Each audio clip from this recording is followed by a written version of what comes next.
Es muy estimulante continuar esta serie de encuentros con personajes que han forjado el pensamiento latinoamericano en esta serie de la Universidad de Magallanes en conjunto con el Instituto de Ecología y Biodiversidad, hoy cobijados aquí en la radio de la Universidad de Chile, y tenemos a Eduardo Gudinas con nosotros.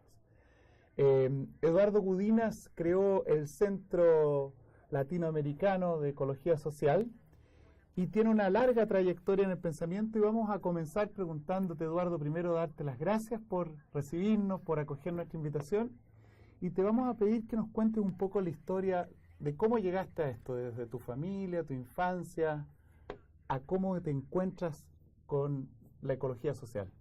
Bueno, gracias por la invitación, gracias por esta oportunidad de conversar contigo, Ricardo. La pregunta esta biográfica, bueno, ¿cómo comencé? Y de adolescente participaba de un grupo que se dedicaba a recorrer el Uruguay mirándolo desde el punto de vista de la naturaleza, con mucho énfasis en lo geográfico y lo histórico de cada rincón del país.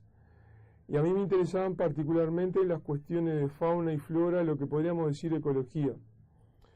Entonces, esto fue a finales de la década del 70, saliendo de la adolescencia. Bueno, como tú sabes, en Uruguay había un gobierno militar, no había muchas opciones para estudiar, entonces mi formación es bien heterodoxa y entreverada, en parte por esas circunstancias.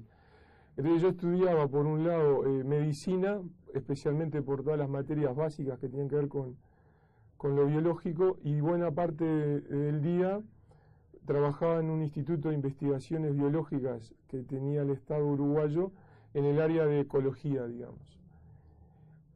Y a los muy pocos años, a principios de los 80, cuando tenía 20 y pocos años, la familia franciscana crea varios centros en distintos países. Por ejemplo, también tuvo su protagonismo aquí en Chile, crean uno en Argentina y otro en Uruguay. El Uruguay resultó más grande, eran grandes centros para tratar los temas de la sociedad, derechos humanos, transición de salida a la democracia y las cuestiones ambientales. Entonces, producto de esas casualidades de la vida, comenzamos a trabajar en el centro de la familia franciscana en el área ambiental. Y a los pocos años, como el centro uruguayo era el más grande del Cono Sur, decidieron establecer un programa con su unidad académica, la Pontificia Facultad San Buenaventura de Roma, de estudios en Uruguay durante algún tiempo.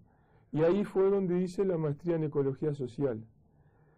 Ahora, siempre para mí, yo no me considero un académico, me considero más un militante, y un militante recostado sobre el tema ambiental. Y en este recorrido, que comenzó a fines de los 70, las cuestiones ambientales y sociales siempre estaban de la mano, no había una separación nítida, por lo menos en el contexto de Uruguay. Porque si uno abordaba cualquier tema de protección de un paisaje o atención a una especie en peligro de extinción, por las propias características del país, siempre había un debate y un cuestionamiento o una opción vinculada a lo social. Y por eso para nosotros fácilmente el tema, el rótulo usable era ecología social. Y también, no sé por qué, que estas casualidades de la vida, nosotros estamos en contacto, muy rápidamente nos pusimos en contacto con varios centros en otros países dedicados a esos temas. Entonces rescato ahora, un poco apelando a la memoria, uno de ellos era el College of the Atlantic en Estados Unidos, que es un centro de referencia en temas de ecología humana, lo que nosotros llamaríamos ecología humana. Otras referencias tenían que ver con el movimiento de la ecología social de Estados Unidos, que era un movimiento más bien recortado sobre lo libertario, más que sobre lo ecológico, y el otro era el movimiento de la ecología profunda, tanto en Estados Unidos como en Europa continental. Y bueno, conocimos a varios de ellos, varios de estos protagonistas estuvieron en el sur, sea en Uruguay o en otros países, y ahí se formó el Centro Latinoamericano de Ecología Social como unidad en sí misma, como institución en sí misma, a fines de los 80. Y de ahí sigue. Eduardo, para ubicarnos y seguir tu historia. Tú naciste en Montevideo. Sí. ¿Y tus abuelos, tus padres? Mis padres son de Montevideo y mis 4 abuelos vinieron de Europa. En el periodo de entreguerras, fue parte de una oleada de migración que hubo en aquella época, y mis 4 abuelos vinieron de Lituania, aunque se casaron y se conocieron en el Río de la Plata. Entonces, por lo tanto, soy genéticamente puro lituano. ¿Y ellos tenían algo que ver con lo ambiental, empatía con la naturaleza, tu interés? No, para nada. No. Ellos llegan entonces entre las 2 guerras. En ese periodo también va a Torres García. Sí, claro, ellos llegan, para ellos, por los cuentos que yo tengo de la familia, ellos llegan al Río de la Plata. Para ellos no había mucha diferencia entre Uruguay, Argentina e incluso Brasil, que son 3 países que tenían grandes colonias de lituanos, polacos, etcétera. No había grandes diferencias. Es más, muchos de ellos primero habían ido primero a Argentina, no les gustó y fueron luego a Uruguay. Sí. Y en ese periodo en que nos acabas de contar, ¿tu familia es afectada de alguna manera, o tú por la dictadura militar, o más o menos en paralelo? Bueno, el gobierno militar comienza a mediados de los 70, ¿no? Yo estaba en la escuela, entonces mis visiones de antes y después son muy borrosas de las convulsiones que vivía el país. Hubieron afectaciones, por ejemplo, mi tío, que era mayor, no pudo seguir estudiando en la universidad, porque tenía una cierta vinculación con la Federación de Estudiantes. Y después, claro, que había muchas afectaciones cuando tú terminabas secundaria y tenías que ver qué opciones podías seguir de estudio. Ahí había muchas afectaciones. Dicho esto, también tengo, digamos, gratos recuerdos del sentido, la energía, la épica que había en el proceso de salida del gobierno militar, con una multitud de discusiones, debates, movilizaciones, manifestaciones en la calle, etcétera, especialmente en los años 81, 82, 83, mesas redondas, movimientos, etcétera. Y por otro lado, el Centro Franciscano era epicentro de muchos de esos debates. De hecho, por ejemplo, la concertación de los partidos políticos para dialogar con los militares se reunía ahí. Ahí se relanzó la Federación de Estudiantes.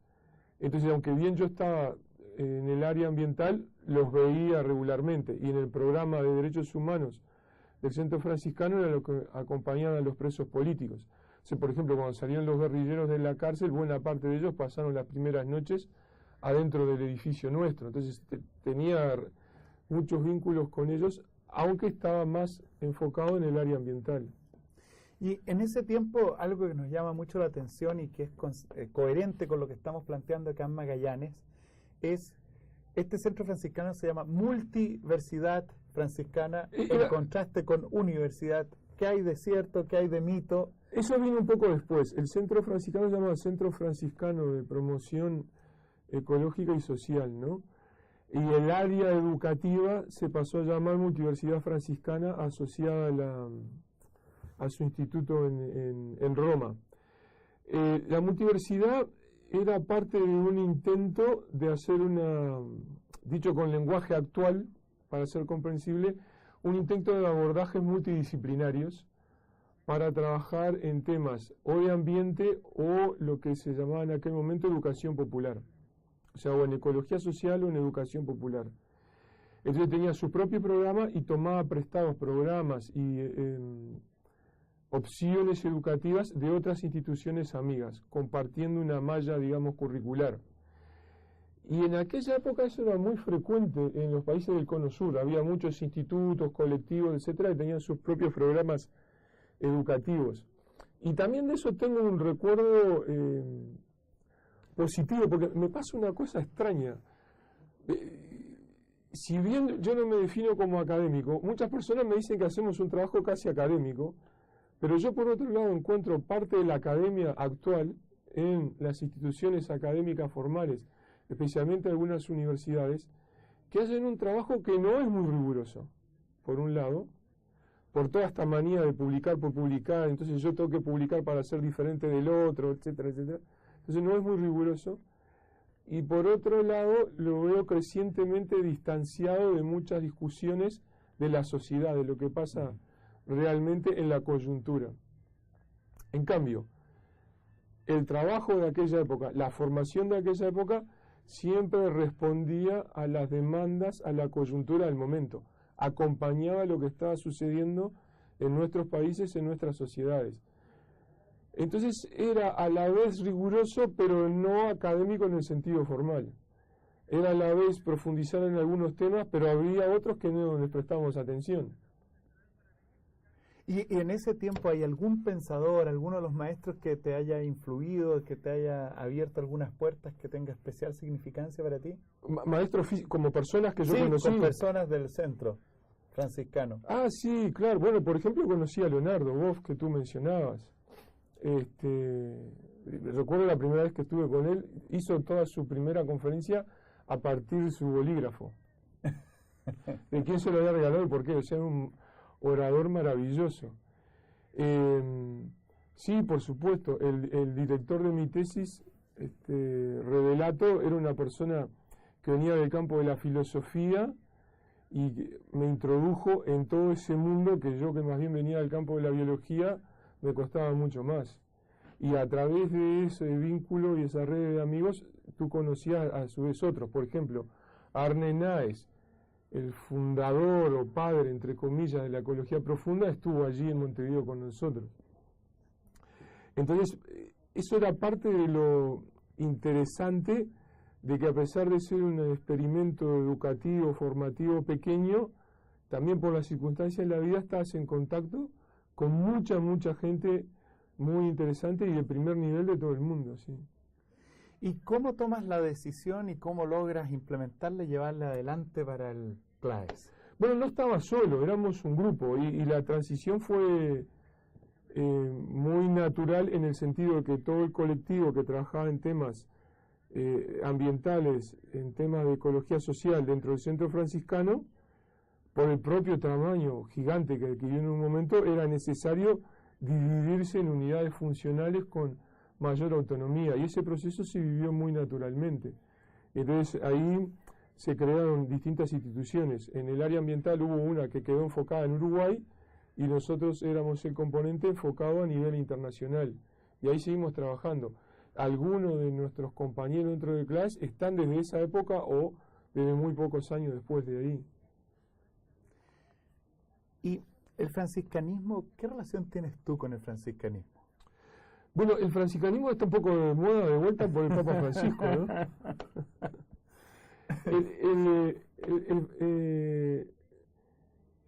El carisma franciscano lo que tiene de interesante es su toque antiautoritario.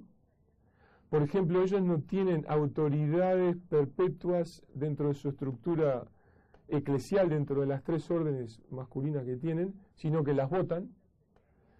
Tiene un carisma de compromiso con los más pobres y con la naturaleza, y tienen también un interés en esta aventura intelectual de repensar la sociedad. Y recordemos que buena parte de las universidades europeas de la Ilustración eran de los franciscanos. Ahora, lo que pasa, por su propio carisma antiautoritario y más libertario, autogestionario, eran muy malos coordinando instituciones y la terminaron perdiendo, pero la Universidad de Oxford, la de París, etcétera, eran instituciones franciscanas. Entonces era muy potente desde el punto de vista intelectual. Y generaron esta impronta donde hay una vinculación, por lo tanto, en la tarea del conocimiento, del saber, también una vinculación en la relación sensible o con la sociedad o con el entorno. Yo creo que ahí está el gran aporte de la mirada franciscana, que en parte se va a recuperar ahora con este Papa, sí. Y Eduardo, mira, como te contaba antes de la entrevista, en Magallanes tenemos una extensión de mar, una extensión de tundra, una extensión de glaciares y bosques que es de las mayores en el planeta. con este gobierno y con gobiernos anteriores, pero en este gobierno una especial preocupación por una sustentabilidad de bienestar humano, de salud, al mismo tiempo del conjunto de los seres vivos. Y en el contexto planetario nos planteamos cómo, entendido como planeta, la sociedad global nos puede ayudar a proteger, compensando, apoyando esta región como un pulmón que tiene este carbón azul que llaman en la economía del cambio climático como un sumidero de carbono por la gran fotosíntesis en las algas que están en los océanos y también un sumidero verde por todo el carbono retenido en la tundra y en los bosques. Y estamos en esas exploraciones y ahí nos encontramos como casos como Yasuní, que representa un centro de biodiversidad para el planeta, y Rafael Correa y Ecuador no han logrado plasmar esto. ¿Cómo ves tú estas posibilidades de una comprensión a nivel planetario de proteger un pulmón en nuestros territorios o en otros territorios del planeta? Bueno, yo creo que habría que hacer con cuidado. Por ejemplo, para el caso este de Ecuador como ejemplo, realmente la propuesta, que en su momento tal vez sea la más conocida por quienes vean este video, que era hacer una moratoria de explotación petrolera en el Parque Nacional Yasuní, la Reserva Biosfera Yasuní, en el corazón de la selva amazónica de Ecuador, en realidad no era de Correa. Eso también tiene que ver un poco con la historia nuestra. A principios de 2000, también por casualidad de la vida, yo conocí a Alberto Acosta de Ecuador, y con quien tengo una enorme amistad y fraternidad en el alma con él, y por las vueltas de esa misma vida, él terminó en el equipo de líderes sociales y de militantes que lograron llevar la presidencia a Correa. Y en el primer gobierno de Rafael Correa, él era su ministro de Energía, Petróleo y Minería, que era cuando se presentó la propuesta de moratoria petrolera. Entonces, la moratoria de propuesta petrolera era una idea que venía de la sociedad civil, que tomaron algunos personas clave dentro del gobierno de Correa, se la presentaron al presidente y el presidente la aceptó. Ahí la figura clave, de nuevo, es Alberto Acosta, que es un economista ecuatoriano muy conocido por su participación en los movimientos sociales y que después fue presidente de la Asamblea Constituyente de Ecuador, ¿no? Es una figura muy de enorme peso dentro de la política nacional. La idea de la compensación vino después. Entonces, y era una idea del equipo de Correa y sus más cercanos colaboradores. Porque ellos decían, bueno, si yo hago la moratoria petrolera voy a perder mucha plata por exportación de petróleo. Entonces veamos qué compensación nos pueden dar. Y la idea que ellos presentaron era de que la comunidad internacional tenía que darles el equivalente de dinero a la mitad de lo que se esperaba ganar por las exportaciones de las reservas probadas dentro de Yasuní. Ahora, eso tiene una gran cantidad de dificultades desde el punto de vista teórico, desde el punto de vista legal y desde el punto de vista de las políticas. Y de hecho, en su momento trabajamos con Alberto Acosta y otros colegas haciendo un largo análisis del tema, cuya publicación y debate público originó rectificaciones en la propuesta del gobierno Correa. Porque ¿a qué me refiero? En ese momento ya estaba aprobada la nueva constitución de Ecuador, donde reconocía los derechos de la naturaleza. Entonces yo no puedo decirle a la comunidad internacional, yo voy a proteger la selva amazónica, que me manda mi constitución, pero si no yo no la voy a proteger si usted me paga la mitad del gasto que eso me acarrea. Es como decir, para poner un ejemplo, la Constitución me manda a proteger la salud de los niños, pero miren, yo no la voy a proteger porque eso me genera mucho gasto, le pido a la comunidad internacional que me ayude con la mitad de ese costo. Entonces, no funciona. Y por lo tanto, ahí salió una propuesta del equipo técnico que apoyaba directamente a la presidencia de reconvertir la idea de compensación económica en la venta de unos certificados para ayudar en mantener el petróleo bajo tierra. Entonces la idea del gobierno era que usted podía comprar un barril de petróleo, pero el petróleo quedaba debajo de la tierra. Bueno, es una idea políticamente entendible y de la gestión entendible. La idea nuestra, lo que nosotros proponíamos, porque también tenemos que tener un realismo del contexto del país y del contexto internacional, era un mecanismo de solidaridad internacional. ¿Por qué? Porque el concepto de compensación económica era el centro del debate.